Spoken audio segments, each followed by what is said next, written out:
নবী বলেছেন আল্লাহ ক্ষমা করে দেন, নবী বলেছেন উম্মত 70 বার গুনাহ করলে 70 বার আল্লাহর দরবারে ক্ষমা চাইবে, আল্লাহ ক্ষমা করে দেবে। কিন্তু আমরা কারো উপর জুলুম করব না। আমি ইউথদেরকে বলছি, বিশেষ করে আমরা তুই তুকারি বন্ধ করে দেই মানুষের সাথে। শক্তি আছে, আপনি দৌড় দিলেন, বেটা প্রত্যেক শ্বাসে পাই পাই করে হিসাব চুকিয়ে এই দুনিয়া থেকে যেতে হবে। আরেকজনের গায়ে হাত তোলার আগে, চোখ রাঙানোর আগে 10 বার চিন্তা করে করবেন, এটা আল্লাহর জমিন। এখানে দুনিয়া উল্টাই যাইতে পারে, কোন জালেম ভোগ করা ছাড়া যাইতে পারবে না। নবীর হাদিস হচ্ছে লা ইয়াতরুকুহুল্লাহু শাইআ, আল্লাহ বিন্দু পরিমাণ জালেমকে ছাড় দেয় না। অবশ্যই আল্লাহ সুযোগ দেয়, কিন্তু ছাড় দেয় না।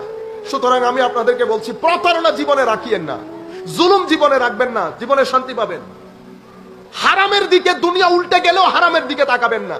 হারাম যখন আপনার ঘরে ঢুকবে, দুনিয়ার মুসিবত নিয়ে হারাম ঘরে ঢুকে, গন্ধ বের হবে আপনার শরীর থেকে, ছেলে মেয়ে এত অরাজকপূর্ণ পরিস্থিতিতে ফেলে দেবে, আপনি এফোর্ড করতে পারবেন না।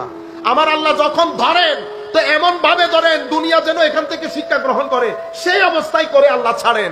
সুতরাং খবরদার, প্রতারণা, জুলুম, হারাম, এই তিনগুলা থেকে বাঁচাই রাখবেন।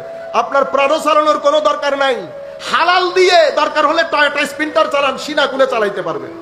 আর হারামের প্রাণও এটা বেগাইরত, কি জিনিস বলেন না, বেগাইরত। এই জন্য হারামের প্রাণও দিয়ে এমনি করে চলেন। ভালো মানুষ হলে, ইজ্জত থাকলে, সম্মান থাকলে, যদি খুদদারি থাকতো, দিনদারি থাকতো, হারামের গাড়ি তো কেমনে এমনি করে বসতে পারতো। আপনারা বুঝতে পেরেছেন? হালালের মধ্যে ইজ্জত, হালালের মধ্যে দিনদারি, হালালের মধ্যে গায়রত, হালালের মধ্যে শান্তি, ছেলে সন্তান সবকিছু বাধ্য থাকবে, ঘরের মধ্যে শান্তি পাবেন। সুতরাং লোভ করবেন না অতিরিক্ত। যা কিছু আপনার জন্য নির্ধারিত বানের পানির মতো আপনার ঘরে এসে ঢুকবে। শুধু আল্লাহ আল্লাহ করবেন।